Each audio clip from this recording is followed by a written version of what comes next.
Time for a video. Let's see.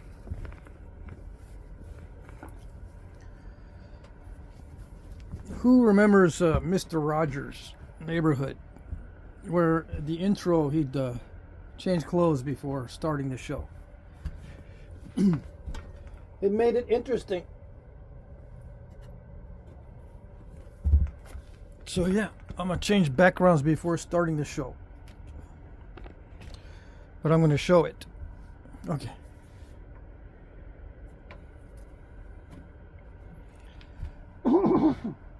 It got cold all of a sudden. Either that or I'm sensitive to cold today. What is this? This is some chert I picked up for free. Surface rocks that I was hunting for last week. Now I'm going to try to reduce this and try to do a rock to point video. Okay.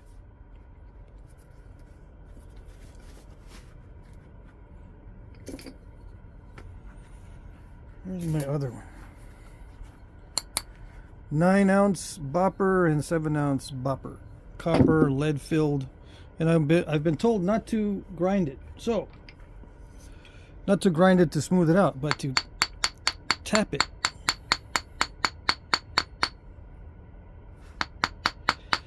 I'm wondering if it'll take me just as long to tap it as it does to nap a point. And it'll harden it too if I tap it. Right?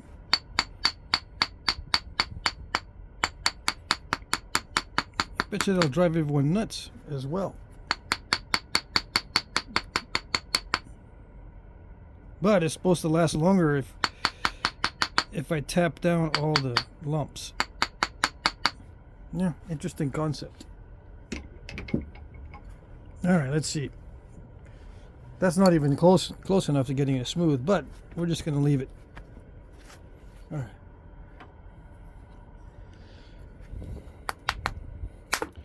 What type of chert is it? I don't know.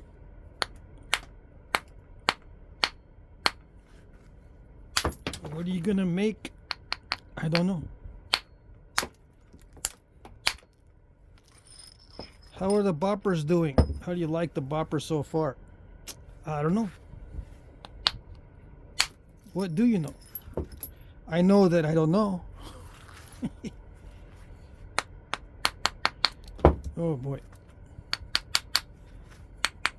We got more loose areas, a little bit. I gotta nap the big pieces before it freezes. Even though this has been out in the freeze-thaw cycles for years, I should probably not expose it for any more years.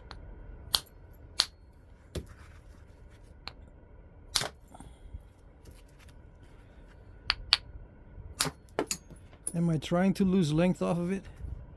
Am I trying to? Apparently it looks like I am. Even to myself. It just looked kind of crumbly in the front, but I guess that's not that crumbly.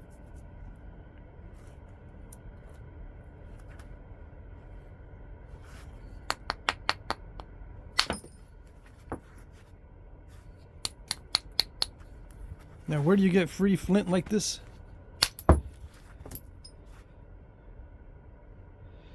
It's on ranches in Texas. Yep.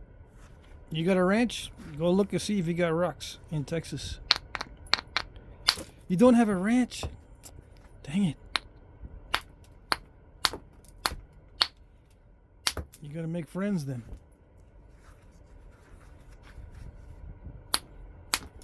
And after all that, you still might not get good stuff, because this is not all that great. But it's good for being free. Oh yes.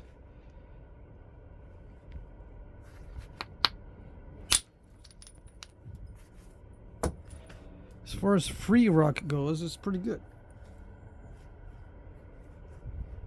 Even though it's got these little pockets in it.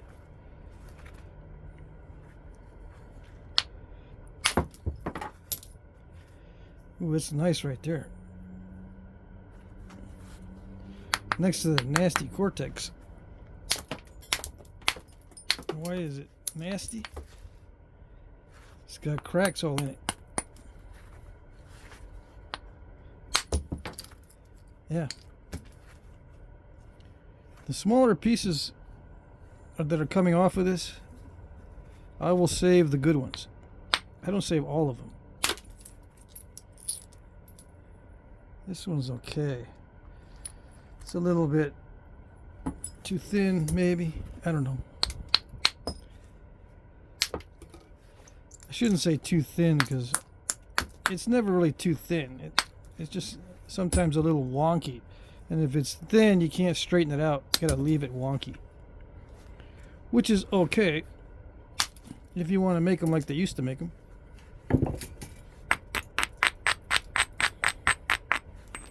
And do some stupid napping.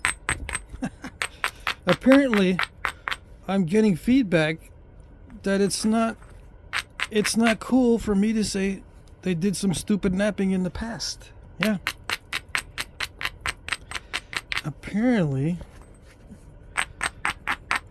it's not good to say that. It starts all kinds of stuff.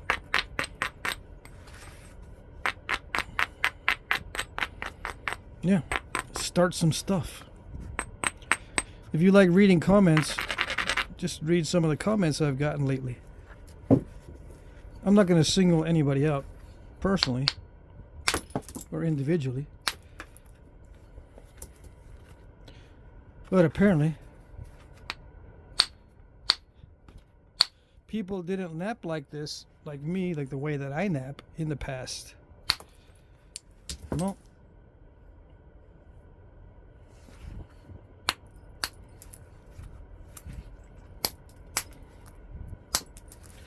Which way is that?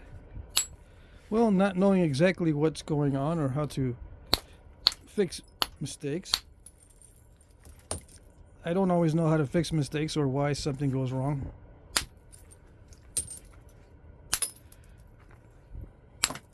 Apparently, they didn't nap that way in the past.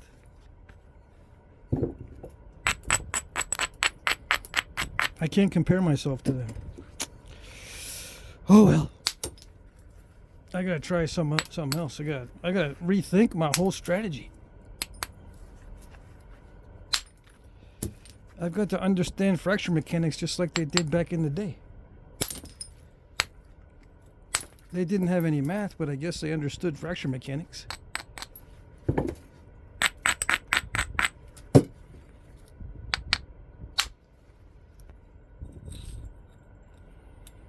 That's a good one for Arrowhead.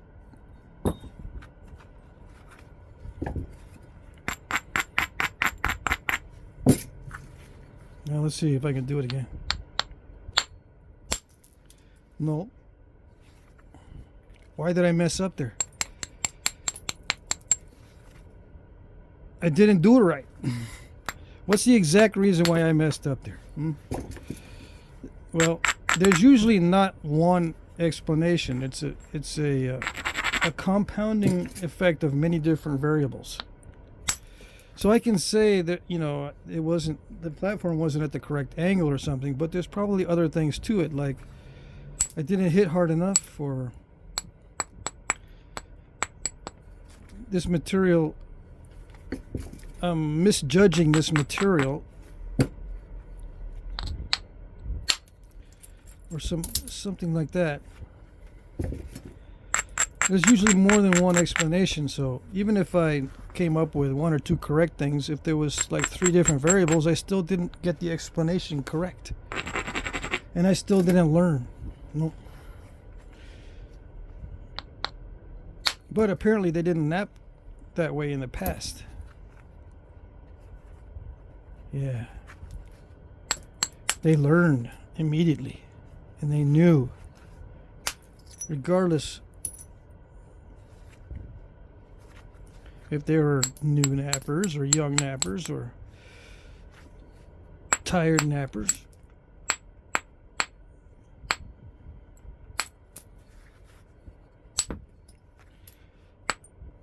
Right? Right. No, of course not. Back in the day, there were many nappers who didn't know what was going on or how to correct themselves. They did not know. They did not know what's going on with the fracture mechanics. They basically didn't know much at all except muscle memory and what works through experience.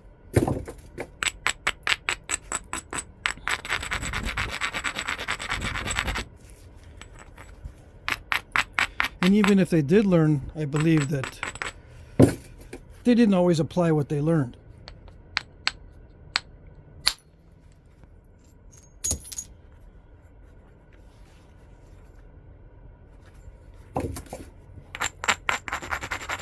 Because we're pretty much the same.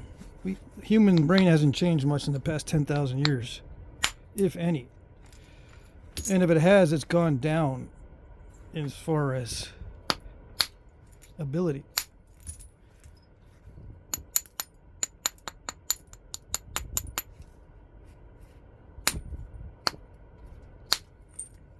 But still, you know, not knowing what exactly is going on with the napping is very, very common, and I think it was very common. There's no reason to believe it was not common to just mysteriously get good results. Man, Joe, how did you do that back in the day? I don't know. Yeah, but it looks so beautiful. Yeah, well, I've been doing it the same way with the same point, with the same stone for, like, what is it? 10 years? Yeah, but don't you know why it's doing it? Nope.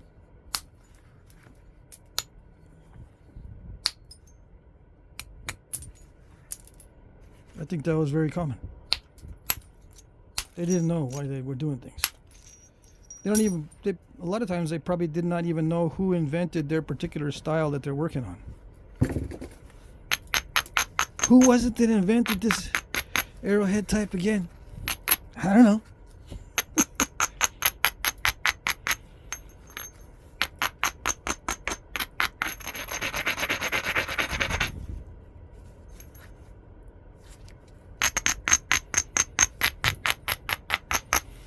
Back then it didn't have writing, so it was like playing a telephone where you tell somebody in someone's ear and they would whisper it to the next person, and the next person would whisper it to the next person.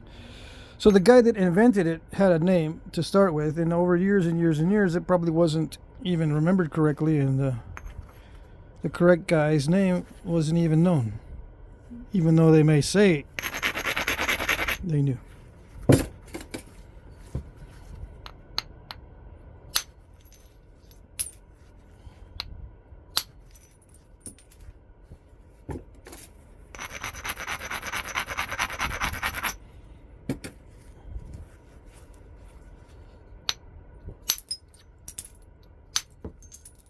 Why do I even worry about that stuff?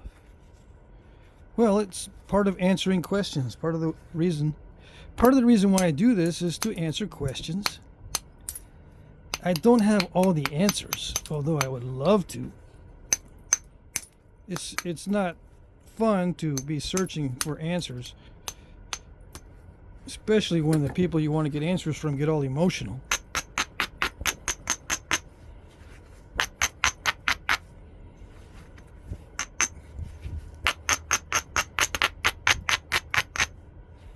Or insulted. Yeah.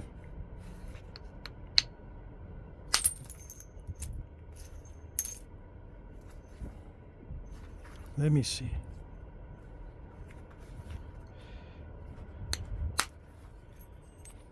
I don't know how many of you go through this or have gone through it or are currently going through it, but I'm kind of fighting some burnout. I'm fighting some burnout. I'm not burnt out on everything about napping, but there are some things that I am getting burnt out on.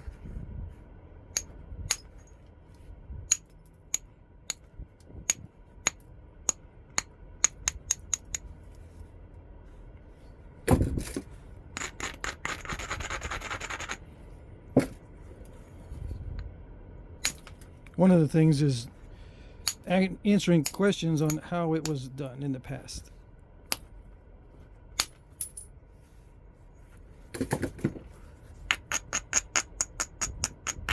Or talking with people who think they know how it was done in the past. I'm getting kind of burnt out on that. And I've said before that I'm probably going to be switching a lot to doing art pieces. Yeah.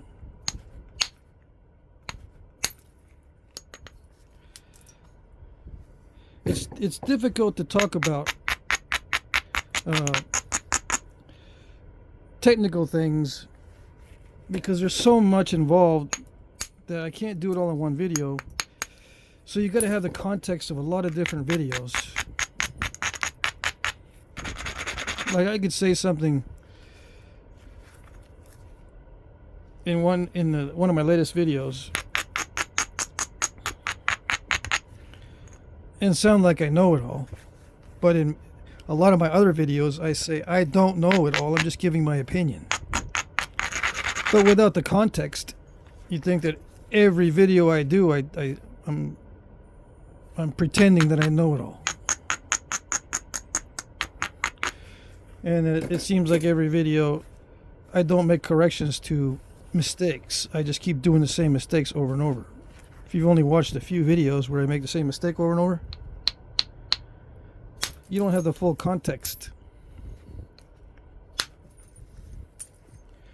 So it's taking me a bunch of videos to explain the variables and the various things that can happen in the process of making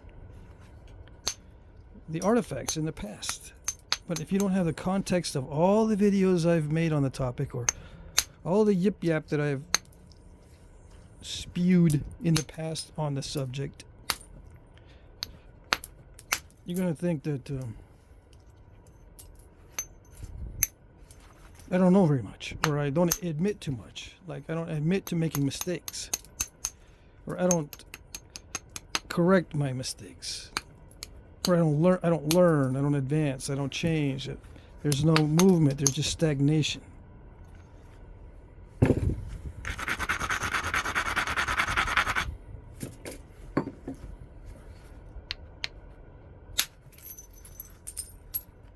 Yep, so I don't blame people for thinking that I think I'm a know-it-all. They don't have the full context of everything I've said.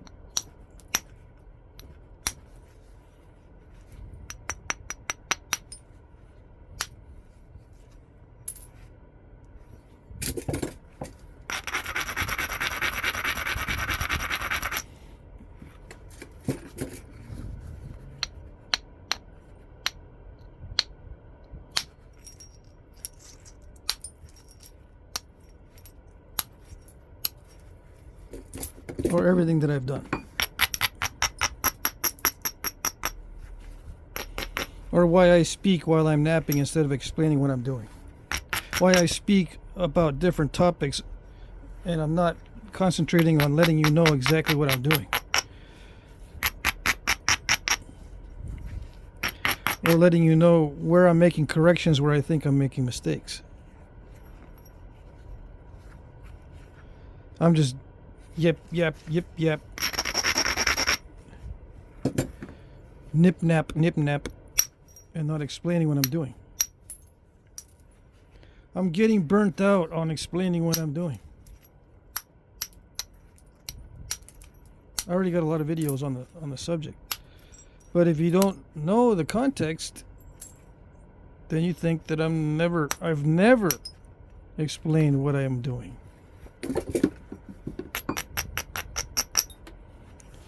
And I don't blame you for thinking that, because you would have to watch a ton of videos. Of course, you might have time over this Thanksgiving holiday. Hint, hint. But yeah. It's context. I could try to write down a bunch of notes and do one video on how I think they were made in the past. But I go into topics like fatigue and sleep deprivation, How does that affect flint knapping? What about drug use? Oh yes. What about tobacco use? What about seasonal migrations that cause differences in materials that you're using?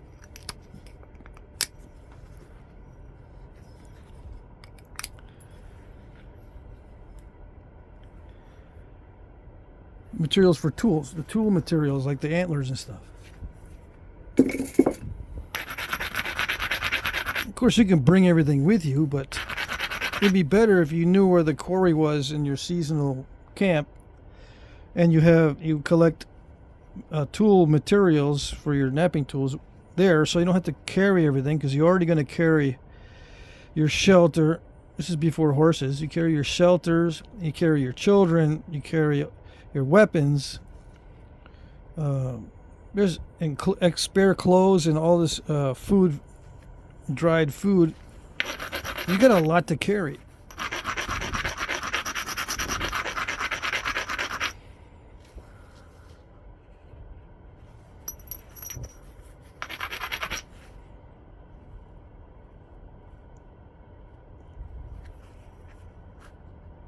So that's just one thing that no one really talks about, is the change in the materials, both in your tools and in the tool stone. So it gets reflected, it gets not reflected, but it influences the knapping.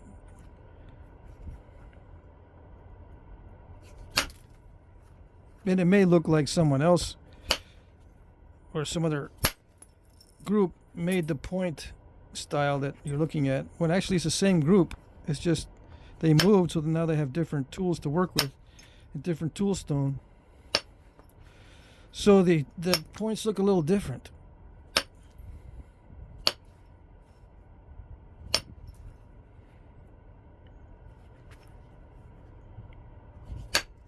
Or maybe they were forced to move and they only brought the minimum amount of tools with them, so now they got to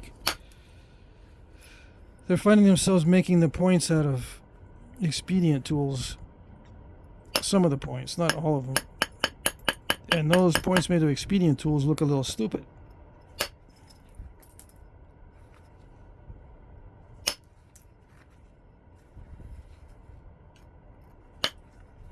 As an example. But people don't want to hear that. Well, not everybody. Some people. Usually the loudest ones. They don't want to hear that they didn't know what they were doing in the past. They don't want to hear that.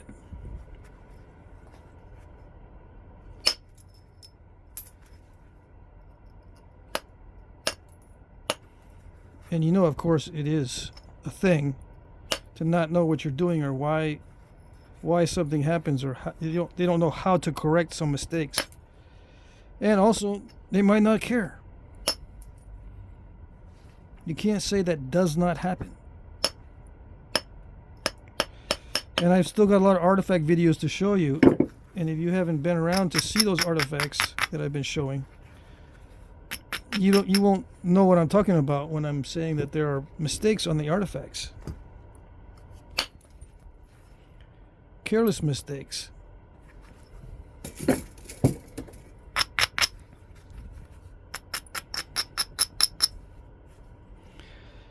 See, this is a careless mistake that I'm doing. I switched to steel, and it's scooping out way too much. Now, why it's scooping out way too much, I don't know. I don't know exactly. And if they were scooping out way too much with some of their techniques, do you think they knew exactly why it was being done? Some cases, maybe, but probably not.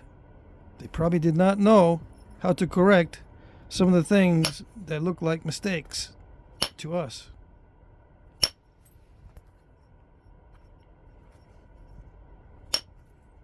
They probably look like mistakes to them too, but they didn't have much choice, they didn't care, or they didn't know how to fix it.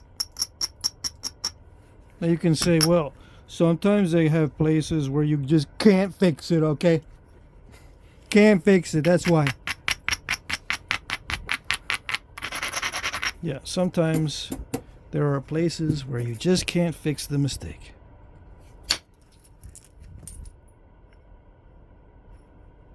Yeah, when it gets really thin, you got a really big stack, it's almost impossible to get that stack out of a thin point.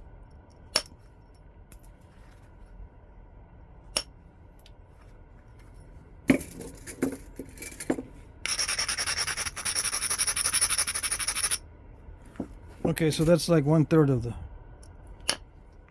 of the issues. Just cannot be fixed no matter what they do. Okay, so yeah, that's part of it, but that's not all of it. Unless you think that's the only reason why there's mistakes in them, because they couldn't fix them. Yeah.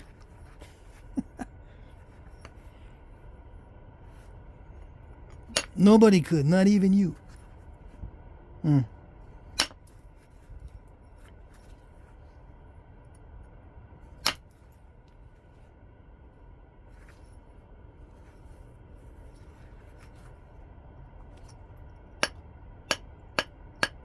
Probably. Yeah, the steel is scooping out way too much. And I mean, I could keep using the steel and get adjusted to it, so I don't scoop out as much.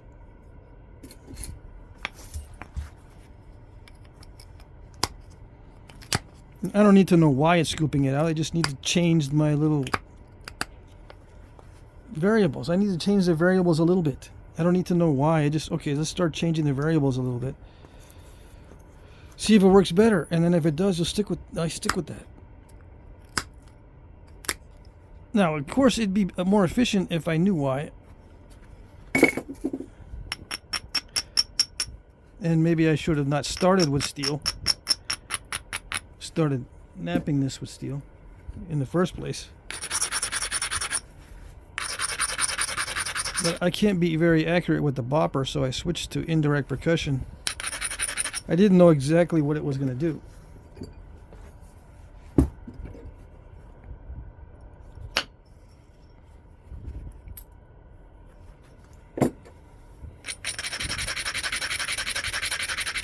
This is snap and halfish type stone, so it's very thick in the middle. That's on purpose, by the way.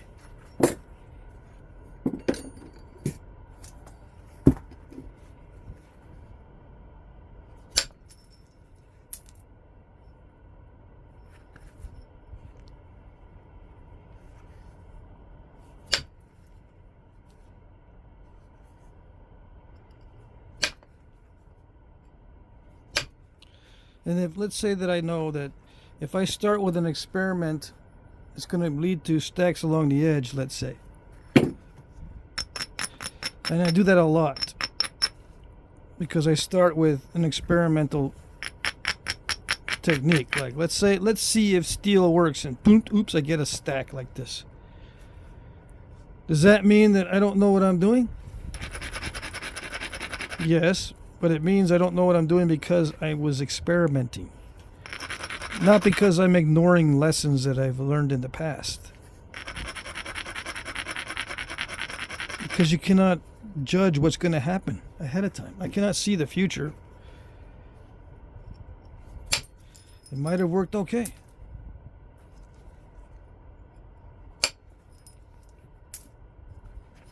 I often try things that I don't know what the results are going to be ahead of time. And guess what? Sometimes they're not good. Okay then. I can switch. I just switched to aluminum. Now, is this the only video where I've switched? It would seem that way if this is the only video you've ever watched of mine. Yeah.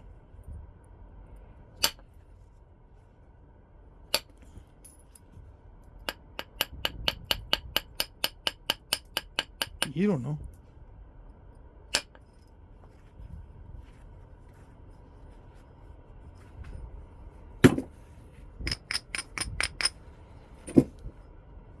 What am I going to make? I don't know what I'm going to make. I'm just doing a rock to point. Yeah.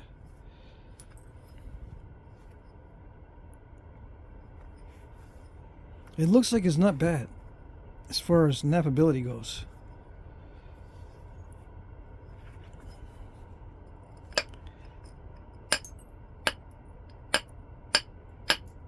I don't nap the same stuff all the time. I nap very different materials.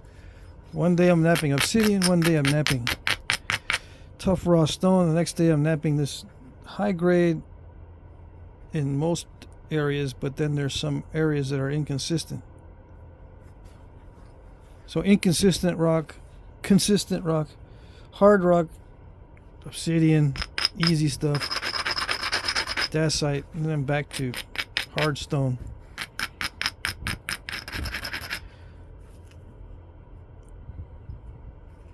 So yeah, I'm going to have mess ups.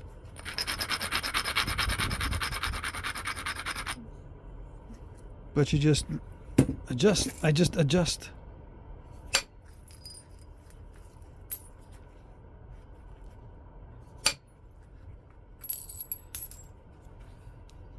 And I learn what seems to be working better.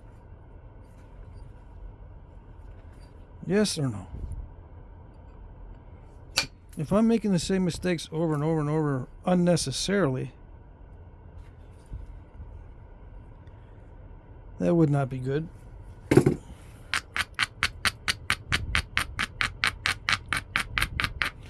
This is what I usually get with steel, but I got it with aluminum too. So it didn't seem like I was at the wrong angle for that. I think what it is this stone is a little bit higher quality than I expected.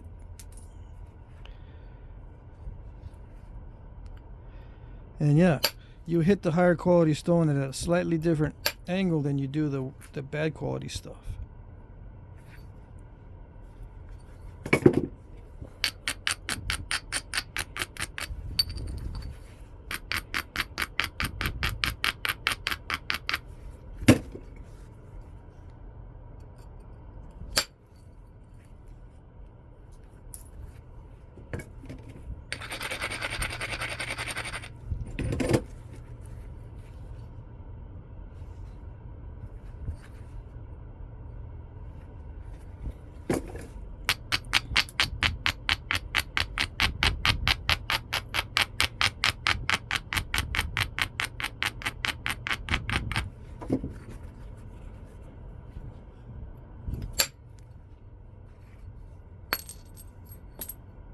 Did I know it was going to do that exactly? Nope.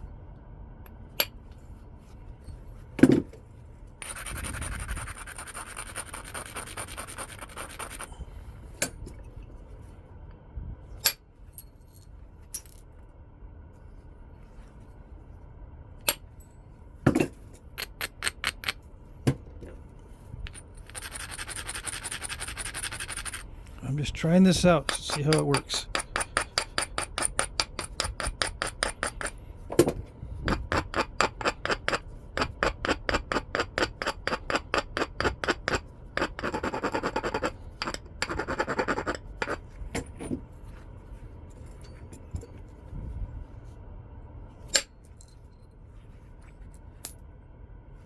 Still scoops it slightly.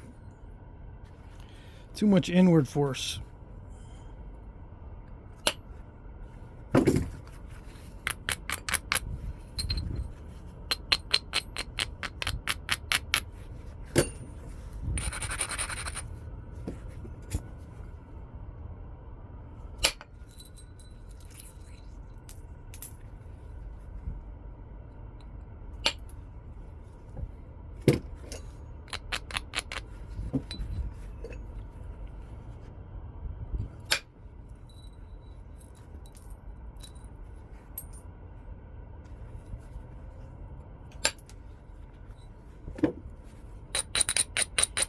I'm being very careful with it because I don't want it to snap in half.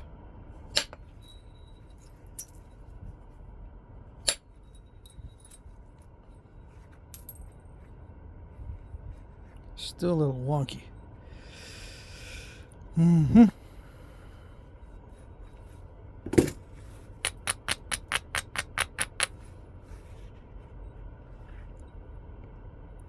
it naps surprisingly easy.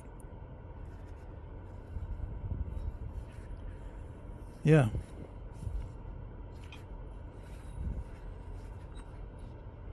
Okay, it's 35 minutes. I'm going to cut the video here and do part 2 on the separate segment.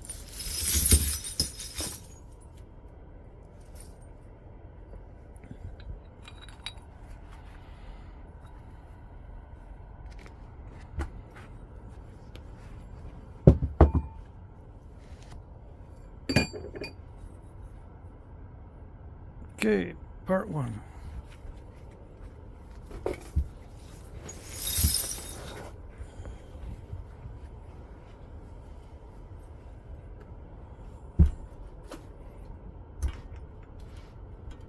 I'll talk more about burnout on part 2. How's that? All right.